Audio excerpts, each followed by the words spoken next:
Hoje é nosso convidado o secretário-geral do UGT, Carlos Silva. Bom dia, muito obrigada por ter aceitado o nosso convite. Bom dia. Carlos Silva anunciou que não se recandidata à liderança da UGT no próximo congresso da Central Sindical, daqui a mais de um ano, em abril do próximo ano. Porquê este anúncio precoce? Porque é assim, antes de mais, muito bom dia mais uma vez e naturalmente ao vosso vasto auditório. Eu, quando fui convidado pelo João Proença para o desafio de ser secretário-geral, isso aconteceu em janeiro de 2012. E já havia conversas, portanto eu só fui eleito em abril de 2013. Significa que é necessário que a tendência sindical socialista e os principais dirigentes de todos os sindicatos da UGT se pronunciem. Naturalmente o candidato tem que fazer um périplo por todas as organizações filiadas, explicar o que é que vai, quais são as suas propostas, enfim, qual é a sua visão e enfim, o seu estado de alma em relação à organização. Depois já há um congresso, aconteceu em julho de 2012, no Hotel Altis, onde efetivamente fui eleito pelos socialistas e a partir daí os social-democratas tiveram também que se pronunciar. Portanto, significa que a partir dessa decisão estar tomada, que leva alguns meses, depois dessa maturação toda dentro da vida sindical, há naturalmente se integrar e conhecer os dossiês da organização. Portanto, a antecedência não há nada de excepcional para quem já esteja numa organização como a UGT. Mas, por regra, essas coisas são tratadas de forma mais discreta. Isto é, prepara-se obviamente a saída e a sucessão, ou abre-se basicamente a sucessão, mas não de uma forma tão ruidosa como o Carlos Silva optou por fazer desta vez. Optei por fazer algo mais ruidoso, que desse claramente um sinal ao país de que há incómodo dentro da UGT em relação à forma como, do ponto de vista institucional, a UGT é olhada, é entendida, é considerada neste momento pelo chefe de governo. E, portanto, eu acho que há... Quero concretizar, pelo chefe de governo, concretamente, claro, António Costa. Pelo líder, estamos a falar de questões institucionais, porque nestes últimos dias, inclusivamente, fui até confrontado, enfim, com perguntas de colegas vossos, porque o Dr. José Luís Carneiro visitou a UGT antes do Natal. O Dr. José Luís Carneiro foi numa reunião do Partido Socialista com a UGT. E eu não pedi neste momento uma reunião ao PS nem ao Secretário-Geral. A reunião foi pedida várias vezes ao longo destes últimos anos ao Primeiro-Ministro, do ponto de vista institucional, receber um parecer social, cujo líder, por acaso, até é vice-presidente do Conselho Económico e Social e da Concertação Social. Portanto, é nesse sentido e nesta forma que nós gostaríamos de colocar ao Primeiro-Ministro um conjunto de preocupações sobre o momento atual da vida política, da vida social e também a questão do orçamento e porque é que a UGT entendeu, enfim, o país já percebeu porque é que a UGT entendeu dar este passo de entender que este orçamento, contrariamente ao que se diz o Ministro das Finanças, afinal não agrada a ninguém, a nós também não nos agradou e achamos que é desequilibrado. Queríamos dizer isso de viva voz. Se efetivamente nos fecham as portas, a pergunta é porquê? E eu gostava de saber porquê. Está a dizer que o Primeiro-Ministro não recebeu. Não recebeu até agora. Continuo à espera. E há quanto tempo é que fez o pedido dessa reunião, dessa audiência? Portanto, neste momento há quase 3 semanas. Entretanto, logo de imediato, dias depois, recebemos uma nota escrita do chefe de gabinete, dando informação de que a pedido de reunião tinha sido, relegado para a Sra. Ministra do Trabalho. E eu já disse que, com todo o respeito, quando nós queremos reuniões com outros membros do Governo, pedimos diretamente, não era isso que queríamos.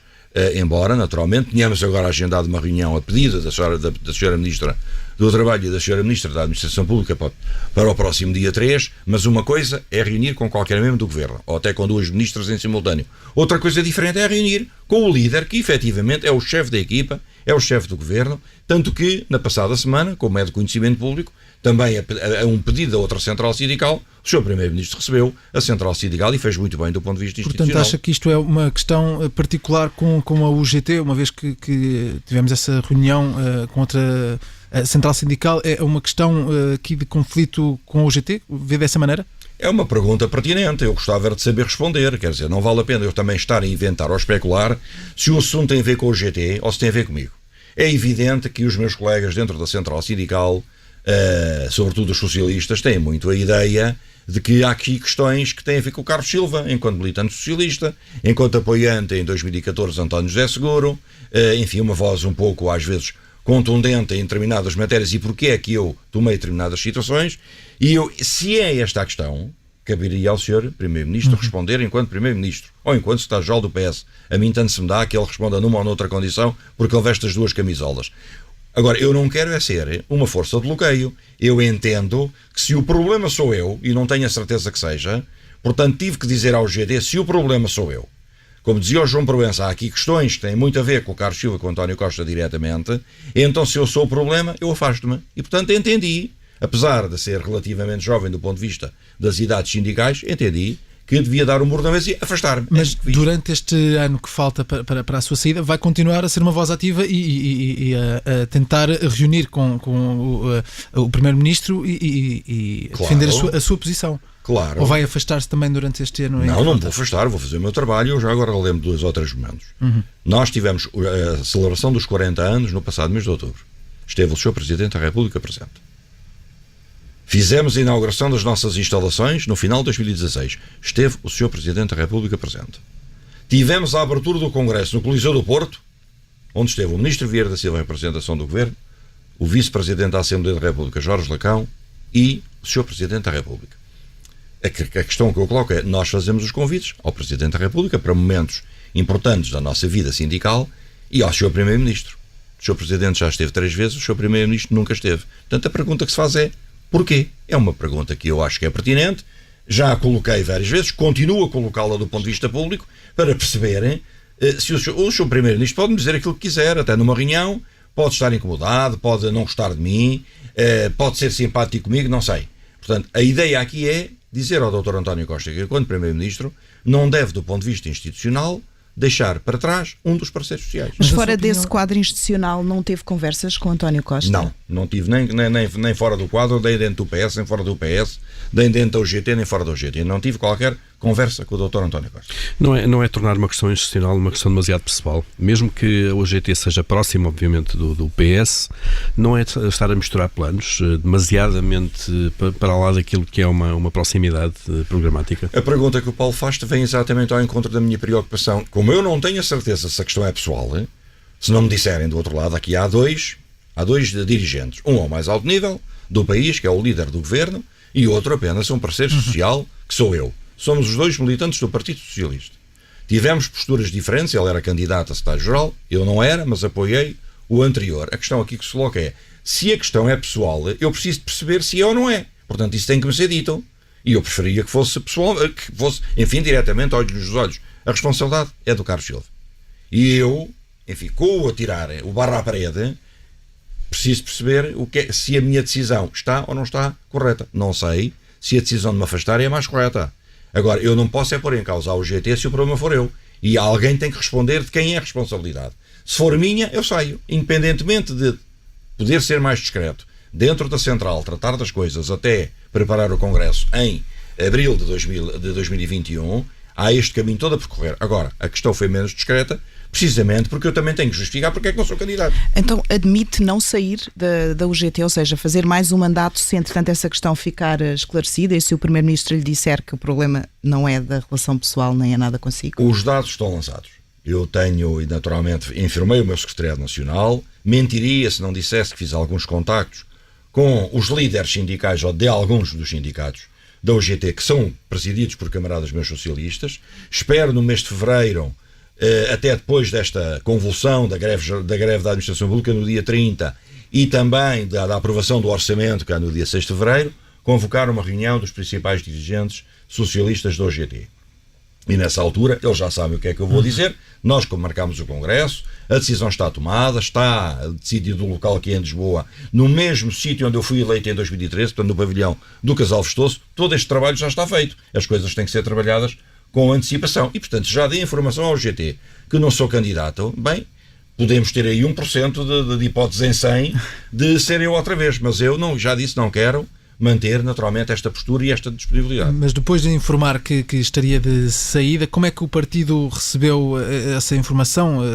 Que feedback é que teve do partido, desculpe, do sindicato, da UGT, da Central Sindical? Como é que foi a reação depois de anunciar que estava de saída? Ouça, tenho tido grandes demonstrações de solidariedade, não apenas dos socialistas, da tendência socialista organizada em alguns sindicatos, dos líderes dos grandes sindicatos. Lembra-se que em 2015 eu até disse que era, enfim, desfavorável à geringonça à esquerda com o Partido Socialista, e houve muitos camaradas meus que não estiveram de acordo. Portanto, tivemos posturas diferentes e visões diferentes. Pus o lugar à disposição. Dentro da UGT, a ideia foi reforçar a unidade e manter o Carlos, independentemente da minha opinião ser o que é.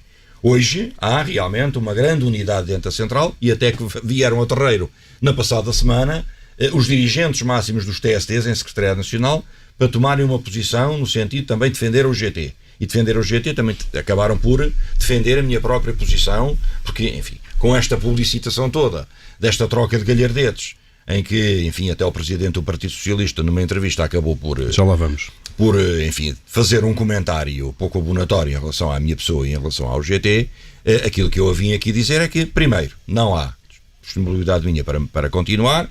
Segundo, os dados são lançados. Em terceiro lugar, está todo o processo neste momento em aberto e em fevereiro farei o primeiro momento para reunir os dirigentes máximos socialistas, sabendo já os social-democratas, sabendo já os TSDs, que eu não sou candidato e, portanto, aquilo que vier da tendência socialista certamente há de assentar num nome de peso dentro dos atuais sindicatos do UGT. Disse que não sai sem dar um murro na mesa. Que murro na mesa é esse? Foi este que eu dei. Agora, este? Sim, que já tinha. Exatamente, foi este murro na mesa que dei.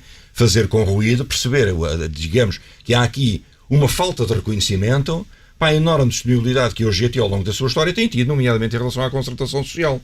Os senhores sabem, e os ouvintes e os portugueses de uma forma geral, que a UGT é tremendamente criticada por alguns setores da sociedade portuguesa por assinar os acordos de concertação. Bem, só assina aqueles em que está de acordo. Como só está de acordo, teve acordo em cerca de 20, poderia ter havido mais. Ao longo destes 30 anos, desde 1986, 87, e há acordos de concertação social. Nós assinámos e subscrevemos todos aqueles que entendíamos importantes. Alguém não subscreveu quase nenhum. A CGTB só subscreveu um sobre a segurança, higiene e saúde no trabalho e outro sobre formação profissional. Todos os restantes foi o UGT que assumiu as questões. Portanto, aquilo que eu digo, e está neste momento bem eriçado dentro do espírito da UGT, tem secretariado nacional no próximo dia 30, é dizer claramente ao país e alertar o Governo que nós temos todos que moderar. Eu poderei moderar o meu discurso, mas estou incomodado com tudo isto.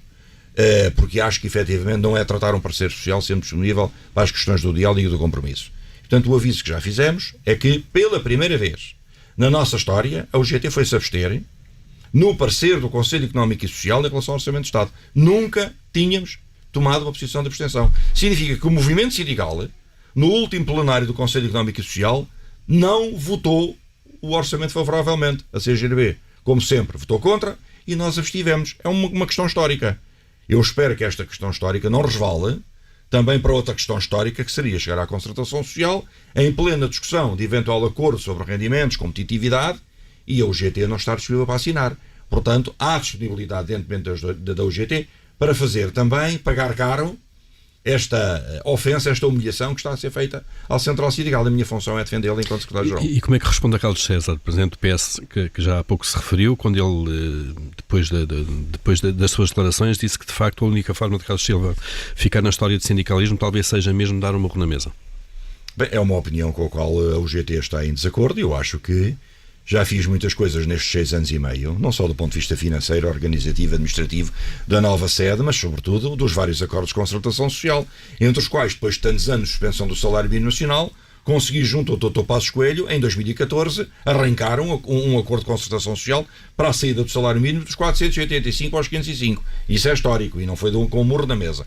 E daí para cá temos participado nas alterações ao Código de Trabalho. Estivemos até ao lado do Governo em algumas matérias que o Ministro Vieira Silva colocou em cima da mesa, nomeadamente manter a caducidade, que é uma questão muito controversa, mas nós mantivemos algum apoio ao Ministro Vieira da Silva e ao Governo. Portanto, como estamos sempre disponíveis para acordos, a pergunta que se faz hoje é, com este destratarem da Central Sindical ao mais alto nível, qual é a nossa disponibilidade ou qual deve ser a nossa disponibilidade, também para nos sentirmos bem e vamos assinar qualquer acordo de concertação social, seja em que matéria for. Eu quero acreditar que pode haver compromissos, mas o Governo agora tem que dar também um sinal naturalmente de abertura e esse sinal de abertura tem que vir ao mais alto nível. Falava dessa união entre sindicatos e entre centrais sindicais no combate na contestação a este orçamento do Estado. Na próxima sexta-feira vamos ter uma grande manifestação em Lisboa da função pública. É esta união entre centrais sindicais que querem passar, esta contestação de forma geral ao Orçamento do Estado que querem mostrar neste protesto marcado para sexta-feira? Ouça, a unidade das centrais sindicais faz por decisão do Governo. É o Governo, através do Orçamento de Estado, que é desequilibrado e é profundamente desequilibrado para os trabalhadores portugueses. E é profundamente desequilibrado face às expectativas e aos compromissos do próprio Primeiro-Ministro em colocar como prioridade da sua governação neste segundo mandato a valorização dos salários, dizer que agora, alterando ou invertendo aquilo que se tinha comprometido através do ministro Cisa Vieira no início de novembro, vamos avançar para a valorização salarial e depois em dezembro decide alterar e vamos avançar para a competitividade e apoiar as empresas. Qual é o nosso papel? É natural, é uma reação de todo o movimento sindical português, sobretudo da administração pública, independentemente das centrais sindicais, independentemente da filiação sindical, ter uma resposta de rejeição. É este o nosso papel e é isso que vai acontecer no dia 31. Vai manter-se, já percebi que ainda está muito empenhado no seu último ano de mandato, mas parece que já tomou a decisão do que é que vai fazer a seguir. Eu sou bancário, tenho 58 anos, quando for ao Congresso terei 59. Depende do banco, do novo banco e do seu presidente, o Dr. António Ramalho. Mas quer voltar ao seu lugar no novo banco? Poderei voltar ao novo banco se essa for também uma decisão do Conselho de Administração.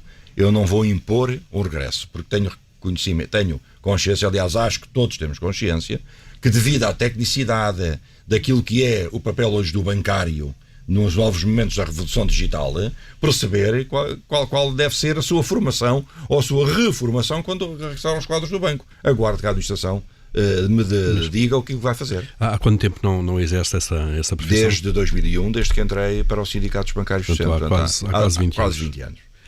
E mudou muito a banca desde essa altura? Mudou muito a banca. Teve uma revolução tremenda, aliás, o Banco Espírito Santo aconteceu o que aconteceu com uma resolução tremenda. Perdemos mais de 15 mil postos de trabalho nos últimos anos, houve reestruturações, aconteceu a situação com o BPN, com o Banco Privado Português, portanto, há aqui uma grande transformação, até do ponto de vista tecnológico, para a revolução digital, que se aplica muito ao setor bancário. Mas estas revoluções, esta redução do quadro pessoal, por algumas más gestões, que inclusivamente contribuíram para o descalabro do país, o setor bancário também tem muitas responsabilidades. E, portanto, em 20 anos tanta coisa mudou. As coisas mudam de um ano para o outro, quanto mais em 20. Foi o Direto ao Assunto das Manhãs 360, hoje com o secretário-geral da UGT, Carlos Silva. Muito obrigada por ter estado connosco na Rádio Observador.